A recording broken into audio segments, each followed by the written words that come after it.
He's got the whole world in his hands. He's got the whole world in his hands. He's got the whole wide world in his hands. He's got the whole world in his hands. Hello, ladies and gentlemen, and welcome to New Hope in the Lord. I'm Reverend Joseph, your host, and I thank you for watching our broadcast today.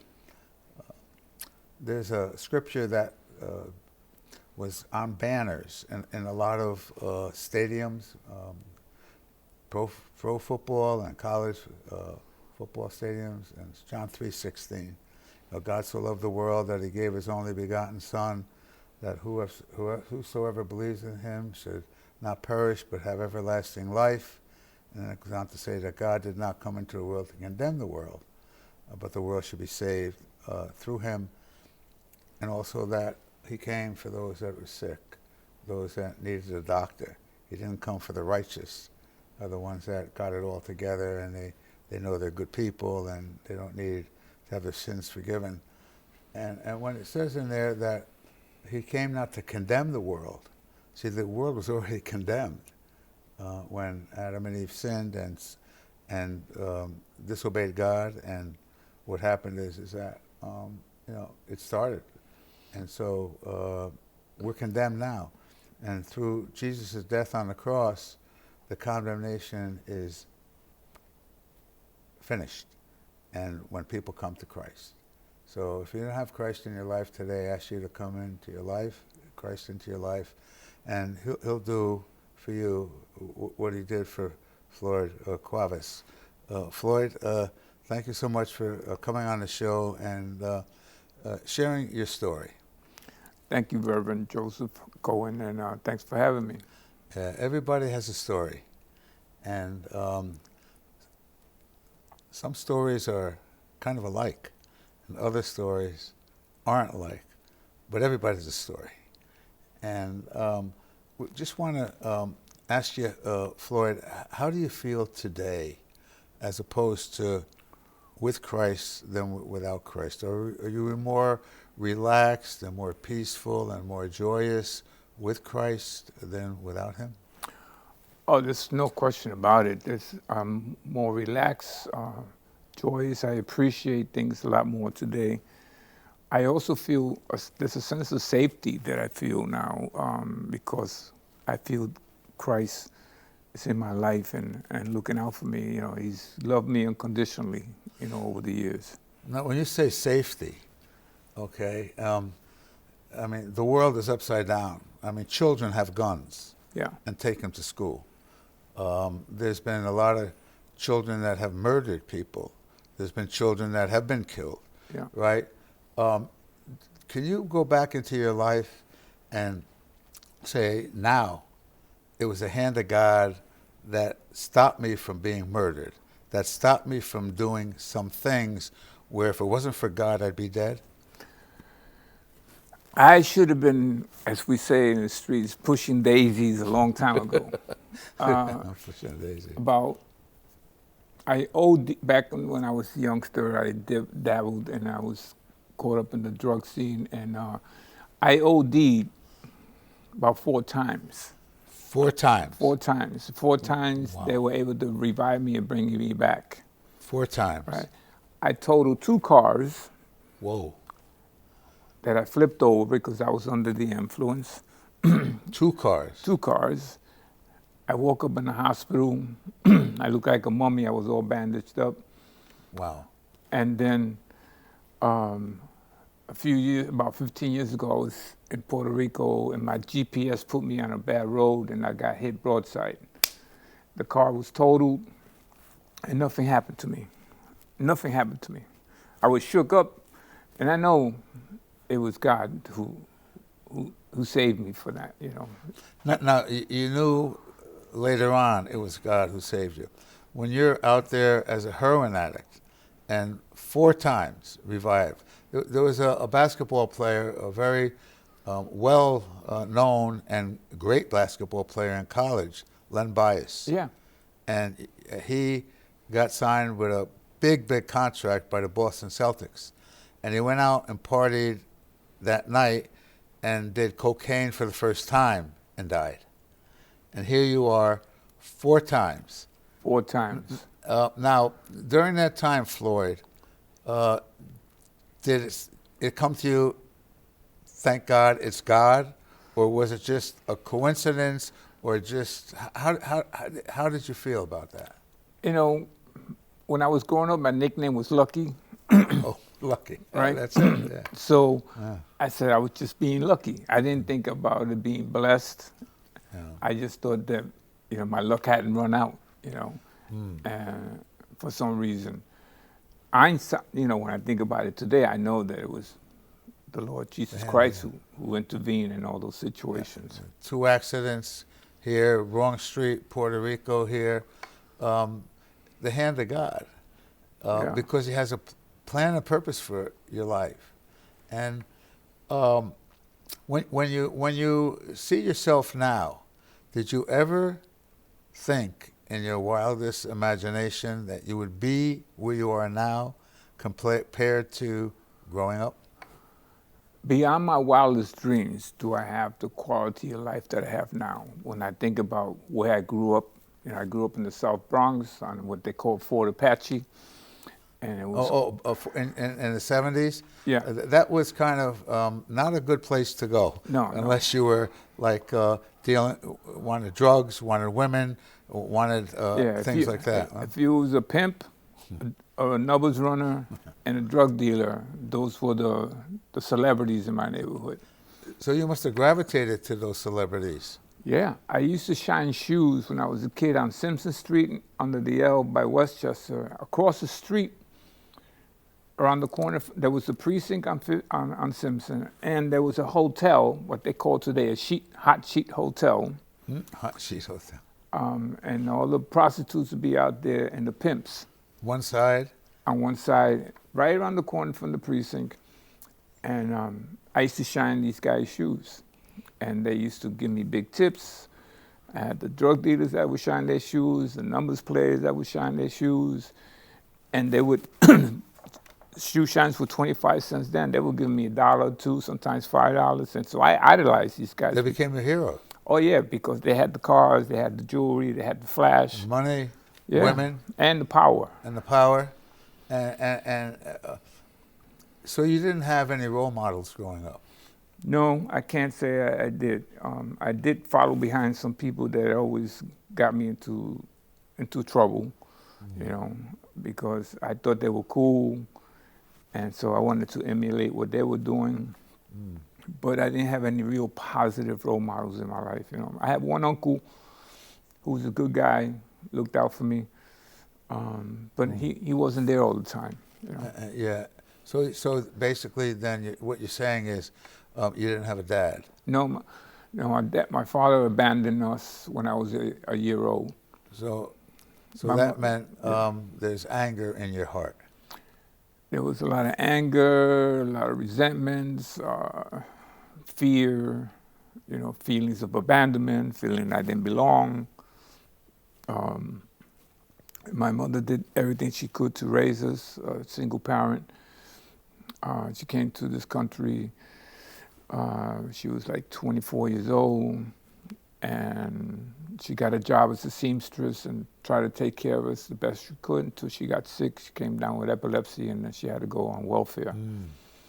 And so that was another shame in the family that we're So on. basically, you're having shame, and Satan's doing a wonderful job attaching it to you. Oh, boy. I mean, he probably was like 24/7. Was it like you're never going to amount to anything? You have no father. Your mother's sick. Just go eat, drink, and be merry, right? Yeah. So, I wasn't into sports because I was asthmatic and chunky. I got attracted to some guys that were using drugs and what we call gateway drugs today. They're sniffing glue, then it progressed to marijuana, and then by the time I was 14, I was sniffing heroin. At 14? At 14. Back then? Back then. In And the I didn't know 70s. it was heroin because when I was growing up, they used to call heroin in my neighborhood skag. Oh. S-K-A-G-G. Oh. So I thought heroin and skag were two different things. So that's how naive I was. Wow. So I didn't know I was developing a heroin habit because I thought I was only using this thing called skag. And you developed a heroin Yeah. habit. Yeah, at the age of 14. At 14. How were you able to function in school? Did you graduate school? I don't know how I got through it. I was able to, I found a way to hustle $2 every day to get my fix. And I would go to school. Most of the times I just not out in class because of the heroin. And I was one of those kids that would cram for something the day before a test, and I was able to get a passing grade, just bare passing grade. So you passed through that in spite of myself. and getting high. Yeah. Right. And so now you're out of school. Did you have anything in your heart about a hope in the future, what you wanted to do, or were you just in the web of destruction? Because that's what it was, a web of destruction that you were in. There was a kid in my neighborhood who stood out. He was what today they call a nerd. Oh yeah. Right? Yeah. Because he was straight A student, and he got accepted to go aviation high school. And I said, I want to do that. I want to become an aviation engineer. Oh, okay. Well, my math was pretty good, so I thought, I could wing it. But, unfortunately, because of the corruption that I was involved with and the chaos, that never materialized. I barely got a GED, and, I managed to get to school and get a bachelor's degree, but that was many years later. So, that was the thought. I had this thought about becoming an aviation engineer. But you had a thought. I had a thought. Okay. But it diminished. It diminished. But what happens is that there's a thought. Did you ever think about God during the time that you were now really starting to really lose it? Did God ever come into your mind? Did anybody ever talk to you about Jesus and being born again and having a transformation in your heart? Nobody ever spoke to me about being born again. When we were kids, we were escorted out of elementary school to go to religious instructions on Wednesdays. I'll never forget it. They come and get us about 1:30 in the afternoon, march us to this church, and we sit there and they give us some books to read. But never spoke about God being a loving God, a merciful God, a forgiving God. It was always that God's going to punish you, you're going to hell, you're a sinner, and it was this whole ritual. There was no loving. Yeah, it's so demonic. Here, many people have been turned off to the loving God through not only Catholicism, but also Protestantism. Because when they don't have Christ in their life, and they have him in their mind, and it might be a 9-to-5 job, they're acting in the flesh instead of the spirit, where God is love and he forgives, right? And so that must have had a bad taste in your heart towards God. Yeah, because I didn't have any power of examples that how forgiving and what a wonderful God we have, And so all I ever heard, and even from some of my relatives, is that, you're going to be punished for all the stuff you did. Nobody talked to me about salvation. Forgiveness, nothing. It was always, you're going to be punished because you're a bad person. Look what you put your mother through and all this stuff. So. Yeah, and it's a lie from the pit of hell. Just like as I opened up, there's a lie from the pit of hell that you're okay. I'm good. I didn't murder, rape anybody. I'm a good person. I don't need God. I'm going to get to heaven by doing good deeds. It's both lies. So, did this progress in your life, the insanity? Oh yeah, it progressed to the point where I was totally reckless. Got arrested a few times. Got sent away, and youthful detention. Spofford. From there, I went to Rikers. From Rikers, I went to Woodburn Correctional Facility. It just spiraled and spiraled. But I always used to think that, I get through this because I have these survival skills.